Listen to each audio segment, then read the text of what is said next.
Ro'porosa 1 yil oldin bu shunchaki g'oya edi. Hozir esa barchasi o'zgarmoqda va bu hali boshlanishi. Assalomu alaykum. Bugun sizlar uchun ketma-ket 3 ta katta yangiligimiz bor. Birinchidan, bu Zarafshon jamoasi yangi bosqichga o'tmoqda va yana bir muhim yangilik, biz eko qahramonlar bilan rasmiy hamkorlikda yo'lga qo'ydik. Ikkinchi yangiligimiz 30 kunlik ekologik challenge boshlanmoqda. Har kuni Telegram kanalimizda yangi savol joylanadi. Javoblarni esa botimiz orqali yuborasiz.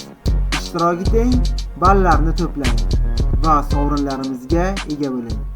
Va nihoyat eng muhim yangiligimiz, bu Zarafshon proyekti butun O'zbekiston bo'ylab faoliyat yuritadi. Buning uchun esa bizga har bir viloyatda kuchli, tashabbuskor va mas'uliyatli liderlar kerak. Agar siz o'z viloyatingizda ekologik loyihalarni boshqarishga tayyor bo'lsangiz, ushbu havola orqali ro'yxatdan o'ting. Biz shunchaki loyiha qurayotganimiz yo'q. Biz ekologik harakatni kengaytiryapmiz. Kelajakni kutmang, uni birgalikda yarataylik. Yangiliklar haqida to'liqroq ma'lumot olish uchun quyidagi Telegram kanaliga yo'llaning.